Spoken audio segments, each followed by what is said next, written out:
দাদা, ওই বোঝাগুলো কোথা থেকে এসেছে? কেন, তোমাদের জেনে কি দরকার? ওই বোঝায় গৌরগঞ্জের চিহ্ন আছে। আমরা সেই রাজ্য থেকেই এসেছিলাম। সে কাঠুরিয়া আর সারস বউকে ভালো করে দেখে, কিন্তু চিনতে পারে না। রে, এ তো সত্যি তেজস কুমার। স্বামী, আমার বিশ্বাসই হচ্ছে না আমরা সত্যিই ফিরছি। এই পথ কত কাঁদিয়েছে, আজ সেই পথই আমাদের ঘরে ফিরিয়ে নিয়ে যাচ্ছে। অবশেষে এক ভোরে দূরে দেখা গেল পরিচিত মাটির রেখা। ওটাই গৌরগঞ্জ।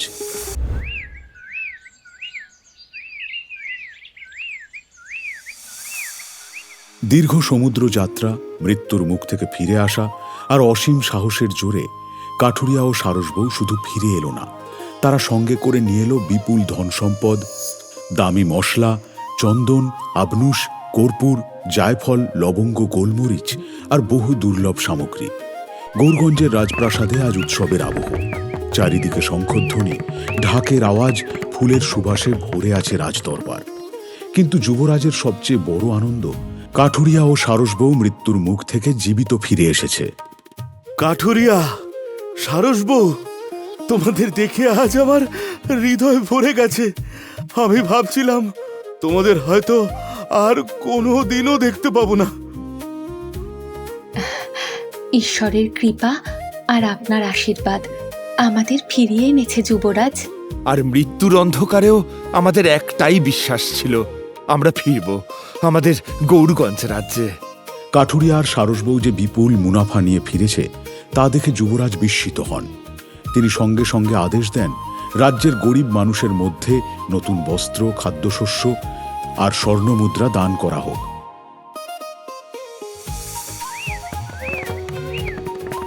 দরবারের বাইরে আনন্দের ঢেউ বয়ে গেল। গরিব মানুষের মুখে হাসি ফুটল। কেউ নতুন কাপড় বুকে জড়িয়ে কাঁদছে, কেউ মাথা তুলে আশীর্বাদ করছে। তোমরা বাণিজ্যে গিয়ে মৃত্যুর মুখ থেকে ফিরে এসেছো। তোমরা নিজেদের জীবনে বাজি রেখে এই রাজ্যের জন্য যা করেছো, তার জন্য আমি চিরকাল তোমাদের কাছে কৃতজ্ঞ থাকব। যুবরাজ, আমরা তো শুধু নিজেদের কর্তব্য করেছি। এই মাটি আমাদের জন্ম দিয়েছে, তার ঋণ শোধ করতে পারলে জীবন সার্থক।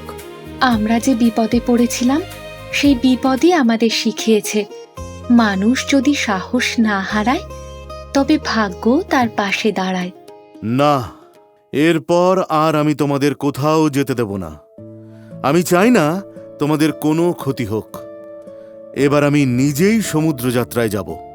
যুবরাজ, মৃত্যুর ঝুঁকি থাকলেও আমি বিশ্বাস করি যদি মনে সাহস থাকে আর কাজটা মানুষের কল্যাণের জন্য হয়, তবে সেই পথে অমঙ্গল বেশি দিন টিকতে পারে না। হ্যাঁ যুবরাজ, এই বাণিজ্য শুধু ধন অর্জনের জন্য নয়, এটা গৌরগঞ্জের কল্যাণের পথ। তাই আমিও চাই আপনি আবার আমাদেরই পাঠান। কিন্তু যদি আবার... কোনো কিন্তু নয়, আমরা আনন্দ মনেই যাব। আমাদের সর্বস্ব দিয়ে এই কাজ সফল করে ফিরব। শুধু আপনার আশীর্বাদ আর অনুমতি চাই। যুবরাজ কিছুক্ষণ তাদের দিকে তাকিয়ে রইলেন। তার চোখে তখন গর্ব, স্নেহ আর এক অদ্ভুত ভরসার আলো। ঠিক আছে, তোমরাই যাবে। আমি নিজের হাতে সব প্রস্তুতির ব্যবস্থা করে দেব। ঠিক আছে যুবরাজ, আজ তাহলে আসি। হ্যাঁ হ্যাঁ, এসো, কাল সকাল সকাল চলে এসো, কথা আছে। ঠিক আছে। সন্ধ্যা নামতেই কাঠুরিয়া আর সারস বউ নিজেদের ঘরে ফেরে। অনেকদিন পর নিজের ঘরের উঠোনে পা রাখতেই দুজনের মন যেন ভরে উঠল। কিন্তু আজ আকাশটা কেমন যেন অন্যরকম। পশ্চিম দিগন্তে কালো মেঘ জমেছে, বাতাসে এক অদ্ভুত গন্ধ, যেন দূর সমুদ্রের নোনা হাওয়া এই গ্রাম পর্যন্ত ভেসে এসেছে। স্বামী, আজ আকাশটা কেমন অচেনা লাগছে না? তুমি তো সব কিছুতেই রহস্য খুঁজে পাও। আরে বাবা, ওটা মেঘ করেছে তো। না গো, মনটা কেমন অস্থির হচ্ছে। মনে হচ্ছে আবার কিছু একটা ঘটতে চলেছে। কাঠুরিয়া কিছু বলার আগেই হঠাৎ দূরে বিদ্যুৎ চমকালো। তারপর প্রবল বাতাসে উঠোনের পাশে রাখা শুকনো পাতাগুলো ঘুরতে ঘুরতে আকাশে উঠে গেল। ঠিক তখন উঠোনের মাঝখানে একটি অদ্ভুত সোনালী পালক এসে পড়ল। পালকটা যেন কোনো সাধারণ পাখির নয়, নিজেই সে এক হালকা আলো ছড়াচ্ছে। আরে ওটা কি? দেখে তো মনে হচ্ছে একটা পাখির পালক। কাঠুরিয়া পালকটা হাতে নিতেই তার শরীরের ভিতর এক অদ্ভুত শিহরণ বয়ে যায়। মুহূর্তের জন্য তার চোখের সামনে দেখা দেয় এক বিশাল সোনালী পাখি কালো সমুদ্রের ওপরে উঠছে। তার নিচে কুয়াশায় ঢাকা রহস্যময় এক দ্বীপ, আর দূর থেকে কারো গম্ভীর কণ্ঠ, যে সাহসী কেবল সেই পৌঁছাতে পারবে। কি হলো? কি হলো তোমার? আমি আমি যেন কিছু দেখলাম সারসবউ। কি দেখলে? না না, চলো চলো, ঘরে চলো।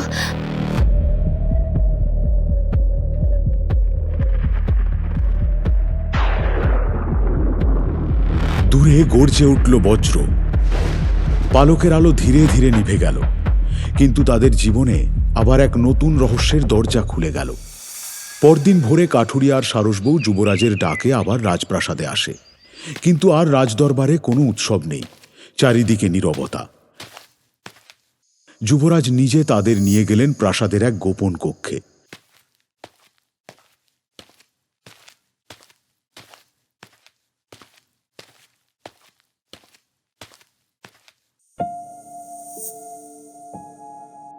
সেখানে একটি পুরনো মানচিত্র খোলা।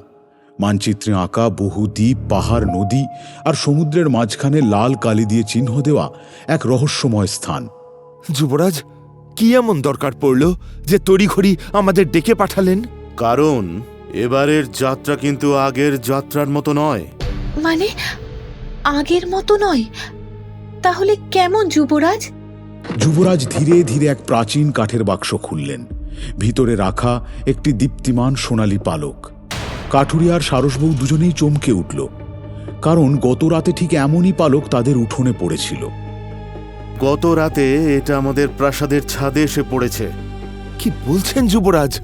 এমনই পালক আমাদের উঠোনে কাল পড়েছিল। তার মানে ভবিষ্যৎবাণী সত্যি। ভবিষ্যৎবাণী? কোন ভবিষ্যৎবাণীর কথা বলছেন যুবরাজ? সমুদ্রের বহু দূরে এক দ্বীপ আছে, স্বর্ণপক্ষীর দ্বীপ। শোনা যায় সেখানে এমন এক রত্ন আছে যা দিয়ে 100 রাজ্যকে সমৃদ্ধ করা যায়, কিন্তু সেখানে পৌঁছতে পারে শুধু ভাগ্যবান আর সাহসী মানুষ। যুবরাজ কাঠুরিয়ার চোখের দিকে তাকায়। আমি হয়তো তোমাদের মতো ভাগ্যবান নই, তাই আমি যদি যাই তাহলে বিফল ছাড়া কখনোই সফল হব না। কিন্তু তোমরা তোমাদের সফলতার প্রমাণ আগেই দিয়েছ, তাই আমি চাই তোমরাই সেই দ্বীপের খোঁজে যাও, অবশ্যই যদি তোমরা রাজি থাকো। কাঠুরিয়ার সারসবউ একে অপরের দিকে তাকায়। তাদের নতুন অভিযাত্রা এবার শুধুই বাণিজ্যের নয়। যুবরাজের মুখে স্বর্ণপক্ষীর দ্বীপের কথা শোনার পরে কাঠুরিয়ার সারসবউ একে অপরের দিকে তাকায়। যুবরাজ, আমি নিশ্চিত এই দ্বীপ সত্যিই আছে। পূর্বপুরুষদের গোপন পুঁথিতে এর উল্লেখ আছে। অনেকে খুঁজতে গিয়েছিল, কিন্তু কেউ ফিরে আসেনি। তাহলে আমরা পথ চিনে যাব কিভাবে? যুবরাজ সেই পুরনো কাঠের বাক্স থেকে আরেকটি জিনিস বের করে, এক অদ্ভুত দিশারি পাথর। ভিতরে যেন ক্ষীণ আলো জ্বলছে। এটা কোনো সাধারণ পাথর নয়। যখনই স্বর্ণপক্ষীর দ্বীপের কাছাকাছি আসবে, এটি আলো ছাড়বে, আর বিপদ এলে এর আলো লাল হয়ে উঠবে। এটা তো তাহলে জাদুই পাথর।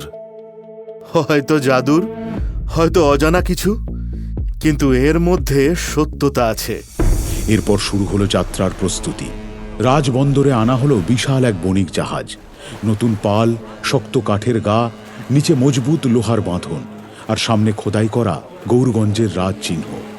জাহাজে তোলা হলো শুকনো খাবার, মিঠে জলের বড় পিপে, ওষুধ, কাপড়, ব্যবসার পণ্য, মশাল, দড়ি, নোঙর অস্ত্রশস্ত্র এবং যুবরাজের দেওয়া গোপন মানচিত্র। সন্ধ্যা নামতেই কাঠুরিয়া নিজের বাড়ির উঠোনে বসে আকাশের তারা দেখছিল। সারসবউ পাশে এসে বসল। দুজনেই নীরব। স্বামী, আমি জানি তুমি কালকের যাত্রাটা নিয়ে চিন্তা করছো। আচ্ছা, সত্যি বলো তো, তুমি কি ভয় পাচ্ছ? হ্যাঁ, ভয় তো একটু করছে, তবে আমারও করছে। তাহলে কি আমাদের রাজি হওয়া ঠিক হলো? যদি সত্যি আমাদের মনে ভয় থাকে, তাহলে কি আমাদের যাওয়া উচিত হবে? তুমি পাশে থাকলে সব ঠিক হবে। আগুনে, জলে, ঝড়ে, যেখানেই হোক আমি যাব। আর তাছাড়া যুবরাজকে আমরা কথা দিয়েছি, এখন আর কি করে না করি। কাঠুরিয়া সারসবউয়ের হাতটাকে শক্ত করে ধরল। এইবার মনে হচ্ছে শুধু সম্পদ নয়, আরো বড় কিছু আমাদের জন্য অপেক্ষা করছে। হয়তো ভাগ্য, হয়তো পরীক্ষা, হয়তো বা অলৌকিক কিছু। দূরে সমুদ্রের বুক থেকে ভেসে এলো এক অদ্ভুত পাখির ডাক, গভীর রহস্যময়, যেন আকাশ কাঁপিয়ে দিল। কাঠুরিয়া আর সারসবউ দুজনেই আকাশের দিকে তাকালো। কালো রাতের বুক চিরে এক মুহূর্তের জন্য দেখা গেল সোনালি ডানার এক বিশাল ছায়া। তারপর আবার অন্ধকার। ভোর হলেই শুরু হবে তাদের জীবনের সবচেয়ে রহস্যময় যাত্রা, স্বর্ণপক্ষীর দ্বীপের পথে। ভোরের প্রথম সূর্যকিরণ গৌরগঞ্জের আকাশ ছুঁতেই রাজবন্দর জেগে উঠল। শঙ্খধ্বনি, মানুষের উল্লাস, নাবিকদের হাঁকডাক, সব মিলিয়ে যেন এক উৎসবের দিন। রাজবন্দরের ঘাটে দাঁড়িয়ে আছে বিশাল জাহাজ স্বর্ণতরী। তার সাদা পাল ভোরের বাতাসে ফুলে উঠেছে, আর গায়ে খোদাই করা গৌরগঞ্জের রাজচিহ্ন সূর্যের আলোয় ঝলমল করছে। জাহাজে তোলা হয়েছে নানান পণ্য, শুকনো খাদ্য, জলভর্তি পিপে, দড়ি, মশাল, অস্ত্র আর যুবরাজের দেওয়া দিশারি পাথর। এইবারের যাত্রা আগের মতো নয়। পথ অজানা, বিপদ অগণিত, কিন্তু আমার বিশ্বাস তোমরা সফল হয়ে ফিরবে। আমরা শুধু নিজেদের জন্য যাচ্ছি না যুবরাজ, রাজ্যের কল্যাণের জন্য যাচ্ছি, তাই ফিরতে তো হবেই। আর যদি পথ হারাই, তবুও আশা হারাবো না। যুবরাজ নিজের গলার এক পবিত্র রক্ষা কবচ খুলে কাঠুরিয়ার হাতে দিলেন। ছোট্ট সোনালি তাবিজ, তাতে খোদাই করা সূর্য চিহ্ন। এটা আমার পিতার স্মৃতি। বিপদের মুহূর্তে এটা তোমাদের রক্ষা করবে। এ বিশ্বাসের মর্যাদা আমরা অবশ্যই রাখব যুবরাজ। জাহাজের শিঙা বাজল, নোঙর তোলা হলো।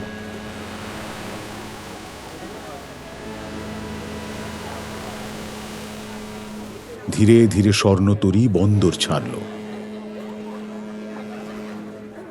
ফিরে এসো, বিজয়ী হয় ফিরে এসো, ঈশ্বর রক্ষা করুন। সারসবউ জাহাজের কিনারায় দাঁড়িয়ে মাটির দিকে তাকিয়ে রইল, যতক্ষণ না গৌরগঞ্জ ছোট্ট বিন্দুর মতো মিলিয়ে গেল। প্রতিবার ঘর ছাড়তে কেমন বুকটা হু হু করে ওঠে। কারণ এই মাটিই আমাদের টেনে রাখে, আর এই মাটির জন্যই তো আমরা আবার যাচ্ছি। প্রথম কয়েকদিন যাত্রা ছিল শান্ত। নীল আকাশ, ঝকঝকে জল, উড়ন্ত সাদা পাখি, ডলফিনের লাফ, সবকিছুই যেন শুভ লক্ষণ। কাঠুরিয়া মাস্তুলে উঠে দূরবীন দিয়ে পথ দেখে, নাবিকদের সঙ্গে কথা বলে। সারসবউ শিখে ফেলেছে বাতাস দেখে আবহাওয়া বোঝা। দড়ি টানাও। গ্রামের এক সাধারণ মেয়ে, সে যেন আজ সমুদ্রের কন্যা। মা সারস, তোমার সাহস দেখে তো আমাদেরও লজ্জা লাগে। কাকা, এর আগে সমুদ্র আমাকে ভয় দেখিয়েছিল, আর এখন আমি সমুদ্রকে চিনতে শিখছি। কিন্তু পঞ্চম দিনের সন্ধ্যায় হঠাৎ আকাশের রং বদলে গেল। চারিদিকে অদ্ভুত নীরবতা, পাখির ডাক নেই, বাতাস নেই, ঢেউও যেন থেমে গেছে। সারসবউ, দেখো, এটা জ্বলছে, মানে আমরা কি কাছে চলে এসেছি?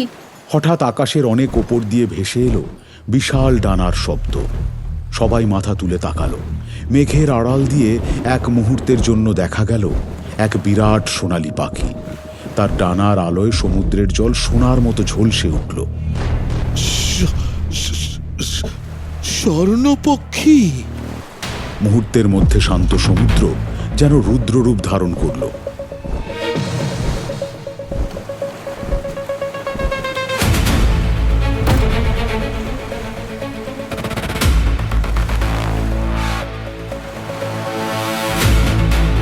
জলের বুক চিরে তৈরি হল বিশাল এক ঘূর্ণাবর্ত,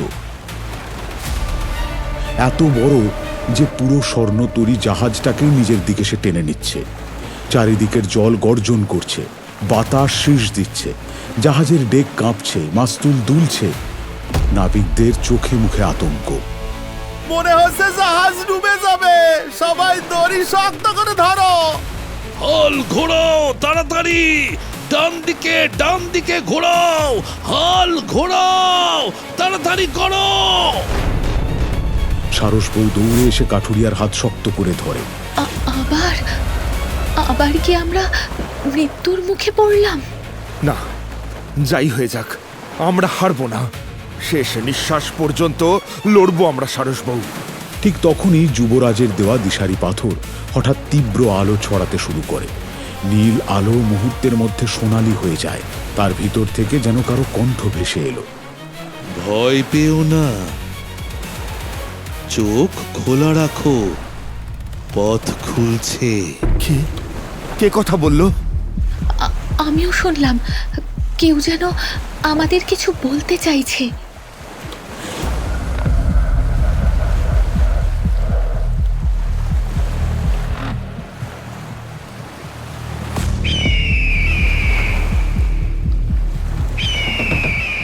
ঘূর্ণাবর্তের কেন্দ্রে হঠাৎ সমুদ্রের জল দুই দিকে সরে যেতে লাগলো, যেন বিশাল কোনো হাত জল কেটে পথ তৈরি করছে। সেই ফাঁক দিয়ে দেখা গেল জলের তলায় এক অদ্ভুত আলোকিত পথ। চারিপাশে নীল জ্যোতি, জলের ভিতরে ভাসছে সোনালি মাছ, মুক্তোর মতো আলো ছড়ানো প্রবাল, আর দূরে রহস্যময় পাথরের স্তম্ভ। এটা কি স্বপ্ন? হ্যাঁ, না, এটা এমন এক জগৎ যা মানুষের চোখে খুব কমই ধরা দেয়। অদৃশ্য শক্তিতে সুবর্ণ তরী সেই জলতলের পথ ধরে এগিয়ে চলল। কিছু দূর যাওয়ার পর সামনে দেখা দিল এক বিশাল দরজা। দুই পাহাড়ের মাঝে দাঁড়িয়ে থাকা সোনালী পাথরের তোরণ।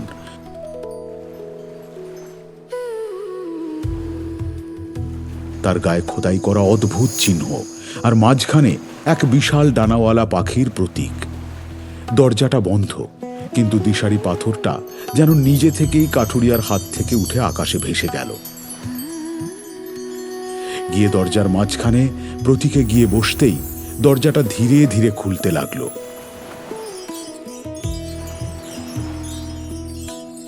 স্বামী, আমরা কি স্বর্ণপক্ষীর দ্বীপে পৌঁছে গেছি? ঠিক তখনই সোনালী আলোর ভিতরে দুটো জ্বলন্ত চোখ দেখা গেল। কেউ বা কিছু তাদের দিকে তাকিয়ে আছে। মানুষ, বহু যুগ পর তোমরা এই দ্বারে এলে, কিন্তু তোমরা কি যোগ্য? কাঠুরিয়া আর সারসবউয়ের সামনে খুলে গেল নতুন রহস্যের দ্বার। কিন্তু সেই দ্বারের ওপারে অপেক্ষা করছে কোনো বন্ধু, নাকি ভয়ঙ্কর কোনো পরীক্ষা, তা এখনো অজানা।